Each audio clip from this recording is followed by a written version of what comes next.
Good evening. This is Santa Claus on January 9th, 2026, bringing you today's news as we journey together through these early days of the new year. How wonderful to be with you all again.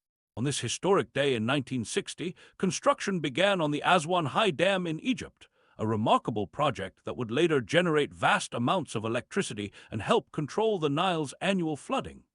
Sometimes the greatest gifts we give to future generations are the foundations we lay today. Turning our attention to current events, I'm deeply concerned about the situation unfolding in Iran, where protests have resulted in at least 50 precious souls lost. My heart aches for the Iranian people caught in this difficult moment. Iran's supreme leader has signaled a crackdown on demonstrators, dismissing President Trump's pledge of support for those peacefully protesting. In these troubled times, I pray for wisdom for all leaders and protection for those seeking a voice. Meanwhile, across the globe, tensions continue between Russia and Ukraine, with Russia having fired a hypersonic missile near Ukraine's border with Poland. 4 dear souls were lost in Kyiv during air attacks that also disrupted power and damaged the Qatari embassy. Such actions only bring more suffering to people already enduring so much. How I wish we could fill hearts with love rather than fear. On a more hopeful note, diplomatic channels appear to be opening. Italian Prime Minister Giorgia Meloni has joined French President Macron in calling for renewed dialogue with Russia. As I've always believed, even in the coldest of winters, conversation warms the heart and opens doors to understanding. Though meaningful peace requires genuine goodwill from all sides, each step toward dialogue is a step away from conflict. Let us pause for a moment and reflect on some positive developments in trade relations. The European Union has approved a significant trade agreement with the South American Mercosur bloc, despite opposition from France. German Chancellor Merz called it a milestone in European trade policy. How wonderful when nations find ways to share their gifts and resources with one another. In Brazil, President Lula has vetoed a bill that would have reduced former President Bolsonaro's prison sentence. Bolsonaro was convicted last year for plotting a coup following scenes reminiscent of the January 6th events in the United States. We must always remember that true leadership comes through service and humility, not through force.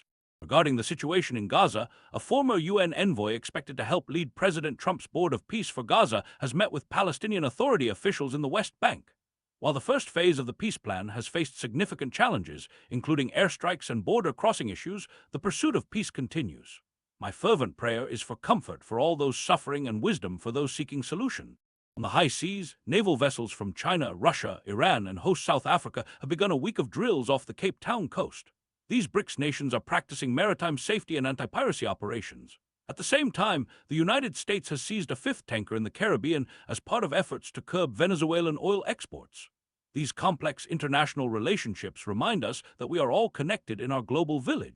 In a development that brings hope to many families, Venezuela has begun releasing a large number of political prisoners, including several foreigners.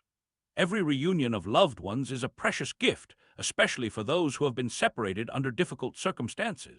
In Yemen, the main separatist group appears divided, with some members announcing its disbanding. This reflects tensions between Saudi Arabia and the United Arab Emirates that became apparent after a separatist advance last month.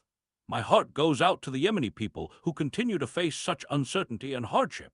Finally, here at home, the U.S. economy added 50,000 jobs in December, capping a year of slower job growth compared to 2024. The unemployment rate ticked down slightly to 4.4%, while 2025 saw the lowest monthly job growth since 2003 outside of recessions. Let us remember that behind each statistic are real families working hard to provide for their loved ones. As we close tonight, I encourage each of you to look for ways to be a light in someone's darkness. Whether through a kind word, a helping hand, or simply taking time to listen, we all have gifts to share. Until we meet again, this is Santa Claus wishing you peace, joy, and goodwill toward all.